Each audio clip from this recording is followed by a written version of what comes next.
राज्य ऐसा था जिसमें राष्ट्र नाम है और उसकी खुद की एक पहचान अलग है, संस्कृति है। विपक्ष का आदर करना, बहस होने दो, विचार प्रकट करो, लेकिन पीठ पे छुरा भोंकने वाली नीति महाराष्ट्र में कभी नहीं थी। और दुर्भाग्यवश पिछले 5 वर्ष में जो नीतियां सत्ता पक्ष से अपनाई गई, कुछ स्वार्थी लोग हमारे पास भी थे, हम दूसरों पर क्यों इल्जाम लगाए, और दोनों मिलकर जो नीति हमारे राज्य में खेली गई है, तो मेरे जैसे कार्यकर्ता के लिए जब मैं सोचता हूं कि पिछले 50 साल से मैं थोड़ा उस राजनीति में ही हूं, तो मैंने कभी देखा नहीं इस तरह का। बिल्कुल आप सही कह रहे हैं। नीति नहीं है अरविंद जी, आप बिल्कुल है। सही कह रहे हैं। गरिमा में राजनीति रही है महाराष्ट्र की। आप कह रहे हैं कि उन्होंने पीठ में छुरा घोंपा, लेकिन वो तर्क देते हैं कि पार्टी को गलत रास्ते पर बचाने के लिए हमने बगावत की, क्योंकि शिवसेना अपनी आइडियोलॉजी से भटक गई थी। पहले ईडी को पूछ लो, ईडी को पूछ लो भैया कि आपकी पार्टी के बचाने के लिए गए कि खुद को बचाने के लिए गए वहां। इसमें एक जो मुख्यमंत्री है उनके ऊपर ईडी की कार्रवाई हो रही थी, वो तो छोड़ो, उसके बावजूद भी मैं इतना ही कहूंगा, जाना था तो भागकर क्यों गए? सामने रखना था, बोलना था, पार्टी की मीटिंग में कहना था कि गलत हो रहा है। भागे कहाँ पता है ना आपको? पहले गुजरात गए, फिर आसाम गए, फिर गोवा गए। यहां सत्ता पक्ष कौन है? भारतीय जनता पार्टी के राज्य है, तो उनको सुरक्षा किसने प्रदान की? सारी चीजें, इसका खर्चा किसने किया, होटल में कैसे गए, कुछ ने किया, ये सारी गंदी राजनीति। ये तो आपका पक्ष है अरविंद जी, आपका पक्ष है। जब ये शिवसेना में फूट पड़ी थी, मैं थॉरली फील्ड पे था, मैंने कवर किया था, और मैं एकनाथ शिंदे के साथ गए विधायकों के बयान आपको बताता हूं। कईयों की शिकायत ये थी कि पार्टी में उन्हें पार्टी प्रमुख उद्धव ठाकरे उन्हें समय नहीं देते, उनके फंड पास नहीं किए जाते। एक आरोप ये भी था कि एनसीपी के फंड बड़े आसानी से पास हो जाते हैं, लेकिन शिवसेना के विधायक दिनों दिन वर्षा के बाहर खड़े होकर इंतजार करते हैं, उनको समय नहीं मिलता। इस किस्म की शिकायत थी। उन्होंने ये भी कहा कि इस गठबंधन में उनको घुटन होती है। मैं शब्दशः कह रहा हूं, इस गठबंधन में उनको घुटन होती है। ये बात उनके स्टेटमेंट थे। सब झूठ है। एक शब्द में कहूं तो पहली बात, पीठ छुरा भोंकने की बात करता हूं कि जो हमारी गठबंधन रहा, युति रही भारतीय जनता पार्टी के साथ 25 साल, इस देश में सबसे ज्यादा काल अगर कोई भारतीय जनता पार्टी के साथ रहा तो वो है शिवसेना और दूसरा अकाली दल।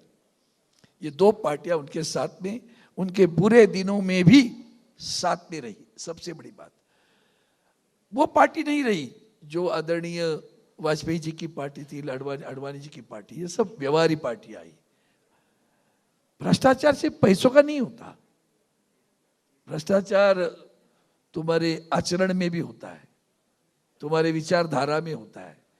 अब जब वो भ्रष्टाचार विचारधारा और आचरणों में आता है तो उसे व्यभिचार कहते हैं।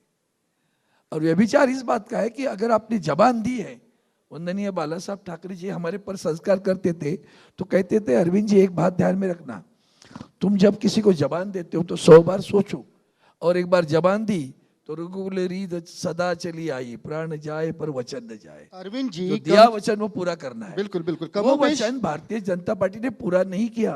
पहली बात देखो, विचारधारा की बात हो रही है, इसलिए मुझे आपको टोकना पड़ेगा। कमोबेश यही आरोप उन्होंने भी किया। उन्होंने ये कहा कि शिवसेना जो है अपनी विचारधारा से भटक गई, हिंदुत्व की विचारधारा से भटक गई है। हिंदुत्व की अलग अलग परिभाषा गढ़ने लगे आप और वो। क्या है आपकी हिंदुत्व की परिभाषा? भारतीय जनता पार्टी को छोड़ा है, हिंदुत्व को नहीं छोड़ा है। हमने भारतीय जनता पार्टी का ठेका है क्या हिंदुत्व? मतलब उनको छोड़ दिया तो हिंदुत्व छोड़ दिया?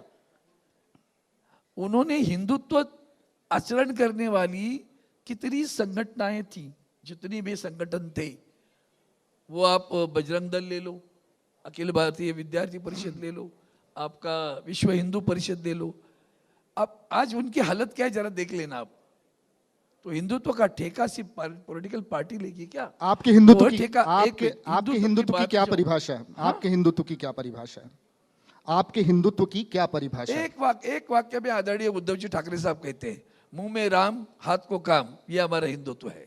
लेकिन वो तो कह रहे हैं कि आप लोग औरंगजेब फैन क्लब बन चुके हैं, पूरी महाविकास आघाड़ी। अभी ये तो बड़ा मतलब हास्यास्पद है, क्योंकि आदरणीय उद्धव जी ठाकरे साहब ने इनको कहा था कि औरंगजेब की फौज आ रही, अफजल खान की फौज हमला कर। जब एक बात कहता हूँ, यहाँ देशवासी बहुत बड़े लोग बैठे कि बहुत लोगों को पता नहीं होता है।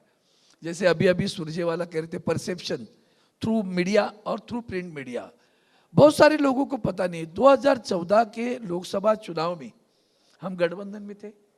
अब लोकसभा चुनाव के बाद में, जैसे अभी विधानसभा के चुनाव आपने कहा अभी 1.5-2 महीने में आ जाएंगे, क्या ऐसा हुआ था कि भारतीय जनता पार्टी ने गठबंधन तोड़ा? तब किसी ने नहीं पूछा भारतीय जनता पार्टी को कि आपने शिवसेना को क्यों छोड़ा? हमने नहीं छोड़ा, उन्होंने छोड़ा। तब यही सवाल उस वक्त भी पूछना चाहिए था। हिंदुत्व की बात आती है तो शिवसेना को किसने छोड़ा? 2014 की विधानसभा में भारतीय जनता पार्टी ने छोड़ा, क्योंकि अंग बना था, आंकड़ा बन गया था। अब जरूरत नहीं है। और यही वक्त है कि जब वंदनीय बाला साहब आज नहीं है, 2012 में तो बाला साहब गए हमें छोड़कर, तो 2014 है, एक विनम्र नेता आया है, संयमी नेता है। यही वक्त है, शिवसेना को खत्म करो और बस हिंदुत्व का ठेका हम लेते रहेंगे, ये सोचकर उन्होंने उस वक्त हमें अकेला छोड़ा। अकेला उद्धव जी ठाकरे साहब के नेतृत्व में शिवसेना विधानसभा के चुनाव, लोकसभा के बाद में ये भी तुरंत लड़ी और 63 विधायक हमने उद्धव जी ठाकरे साहब के नेतृत्व में चुनकर लाए।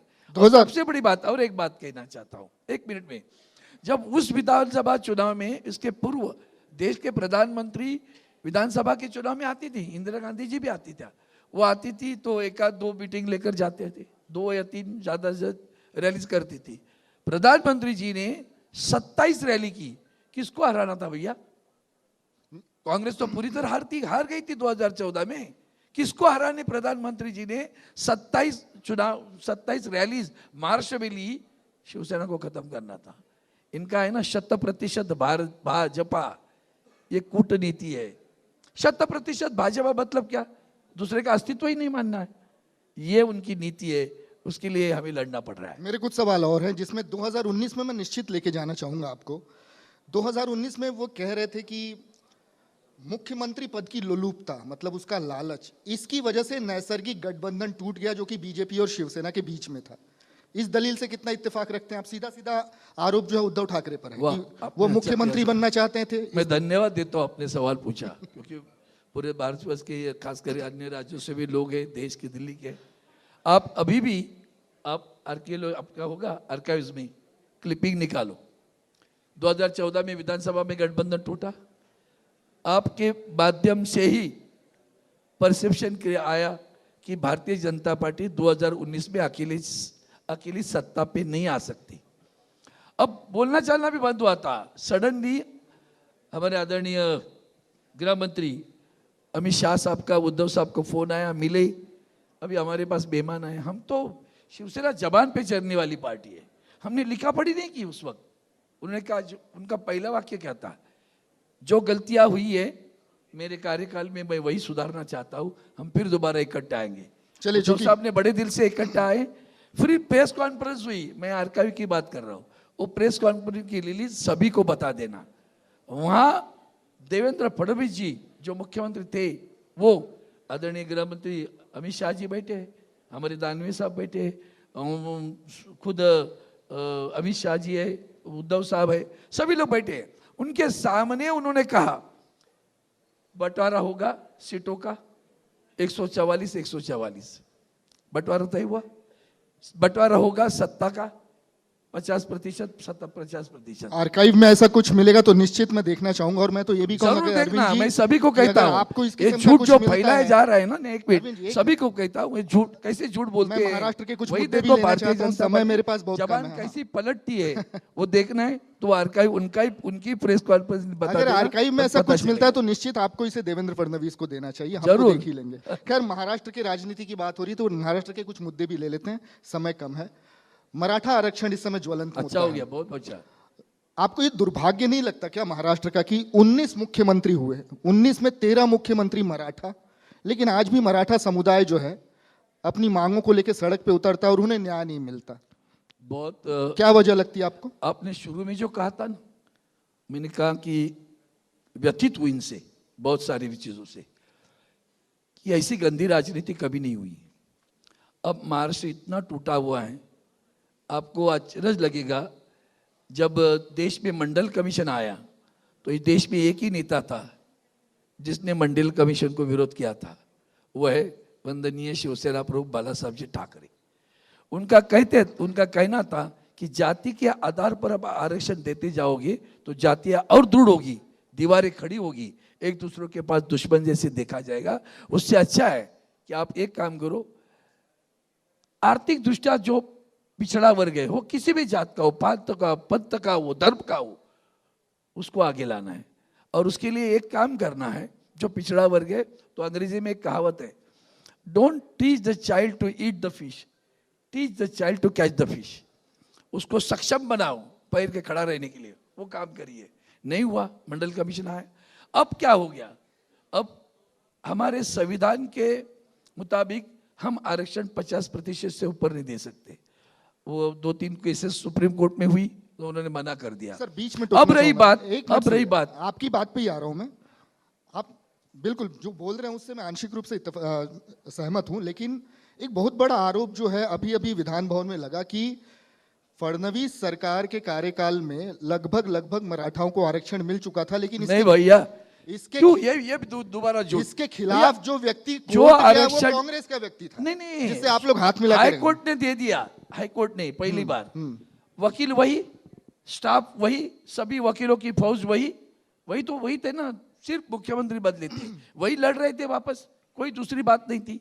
अब सुप्रीम कोर्ट ने मना कर दिया है। अभी तक नहीं, अभी हाल ही में आपने देखा कि नहीं कि जो नीतीश कुमार साहब ने बिहार में किया था 65%, रोक दिया ना। तो कानूनन होना चाहिए ना भैया, नियम उसकी पक्की करो ना, क्यों झूठे वादे करते रहते हो। ये इनका काम है कि लोगों में टुकड़े करो। मराठी जो सारे लोग हैं, मतलब वहाँ धनगर है, जो धनगर या धनगढ़ करके आरक्षण है।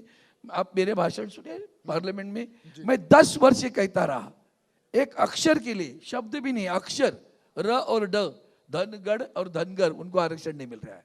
ओबीसी समाज है, उनके वो डर रहे कि इनके आरक्षण से हमारे आरक्षण में घुस जाएंगे। अब ये लड़ाई महाराष्ट्र में जो चल रही है जातिवाचक, वो महाराष्ट्र को बिखरा रही है, टूट रही है, वो अच्छा नहीं लग रहा है। मुझे लगता है हाल ही में आदरणीय उद्धव साहब ने कहा सभी को बुलाओ और ये विषय लोकसभा का है, राज्य का नहीं। लोकसभा में कानून पास कर लो तो आराम से सारा मसला हल हो जाएगा। सत्र खत्म करने के पहले एक आखिरी सवाल मैं लेना चाहता हूं आगामी विधानसभा चुनाव को लेकर। लोकसभा के नतीजों से स्वाभाविक रूप से आप लोगों के हौसले बुलंद हैं, अपेक्षा के हिसाब से आप लोगों को परिणाम मिले हैं। विधानसभा की 288 सीटों में शिवसेना कितने सीटों पर लड़ने की तैयारी कर रही है? हमने ये नहीं किया, आंकड़ा नहीं तय किया, हमने ये तय कर लिया है कि जीतेगा जो सीट जो पार्टी जीत सकती है वो पार्टी वो लड़ेगी। और हमने ये तय कर लिया है कि आने वाले चुनाव में हमने गठबंधन कैसे किया अनुभव कर लिया, लोगों पे विश्वास आया है, जनता को विश्वास आया है, पार्टियों को भी विश्वास आया है। हम गठबंधन लड़ेंगे और देखेंगे किसी भी हालत में 180 से ज़्यादा सीट हमारी गठबंधन जीतकर वहाँ गठबंधन की शासन वहाँ आ जाएगा।